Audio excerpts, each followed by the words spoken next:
નમસ્કાર. હાલરિયા પ્રાથમિક શાળામાં તમારું હાર્દિક સ્વાગત છે. હું સમીર શેખ, વિજ્ઞાન શિક્ષક, હાલરિયા પ્રાથમિક શાળા. મિત્રો, આપણે ઘણીવાર ખેડૂત લોકો છે એ પાણી વાળવા માટે વાડીએ જતા હોય છે. તો વાડી છે એ કોઈ નાની વસ્તુ તો છે નહીં. એક આ શેઢેથી આ શેઢા સુધી જવા માટે ઘણું બધું લાંબુ અંતર કાપવું પડતું હોય છે. ખાસ કરીને જ્યારે રાત્રે કે દિવસે પાણી વાળવા માટે ચાંસ ભરાઈ ગયો છે, ચાંસ એટલે કે એના ક્યારા, જે ક્યારા ભરાઈ ગયા છે કે નથી ભરાણા, એ જોવા માટે ખેડૂતને આ શેઢેથી આ શેઢે એટલે કે આ છેડેથી આ છેડે જવું પડતું હોય છે. રેડી? તો એને થાક લાગે ને. તો અમારા બાળકોએ પ્રાથમિક શાળાના 8મા ધોરણના 2 બાળકો છે, એક ડેડાણીયા આર્યન અને એક દાદલ યશપાલ. આ બંને જણાએ ભેગા થઈને એક સામાન્ય એવી વસ્તુમાંથી એક બહુ મોટું એક સર્જન કર્યું છે. કેવું? આપણે જોઈ લઈએ. આવો મિત્રો.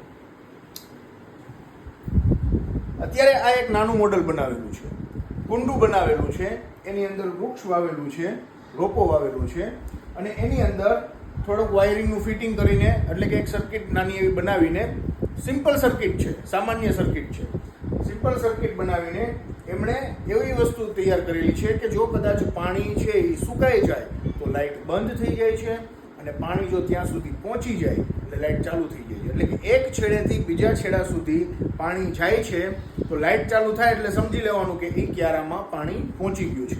હજી અમારા 2-3 મિત્રો છે એ મોટું મોડલ એ બનાવે છે. જ્યારે એ મોડલ આવશે એટલે એ તમારા સમક્ષ પાછું અમે રજૂ કરશું અને વિડીયો મૂકશું.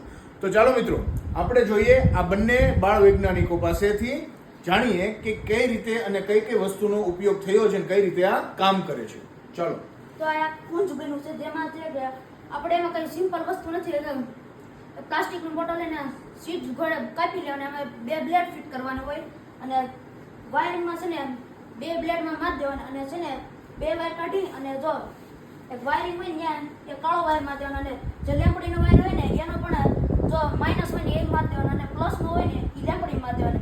તેમાંથી લાઇટ થાય અને ખબર પડી જાય છે એટલે મૂળમાંથી પાણી ફૂટી જાય.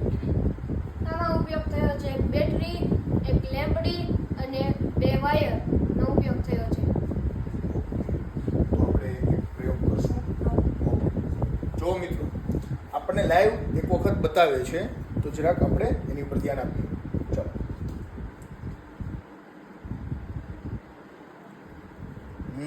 ધીમે ધીમે પાણી નીચે જાય છે તો લાઈટ ચાલુ થાય છે, હે ને? અચ્છા, સુકાઈ જાય એટલે આ લાઈટ છે પછી બંધ થઈ જશે, એમ ને? Okay okay. એટલે આપણને એક વસ્તુનું આપણને જાણ રહીએ કે આપણે વૃક્ષને ક્યારે પાણી આપવું. રેડી?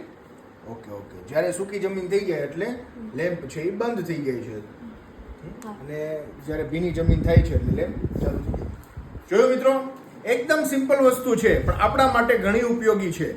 તમે મિત્રો તમારા બાળકો પાસે આવું અવનવું કંઈક કરાવો એટલે એનો મગજ છે હજી વિકસિત થશે, અને તમારી કોઈ પણ અડચણ હોય અથવા તમને કોઈ તકલીફ પડતી હોય એની અંદર તમને વધારે સગવડતા ઊભી કરી આપશે. થેન્ક યુ મિત્રો. જય ભારત, જય હિન્દ.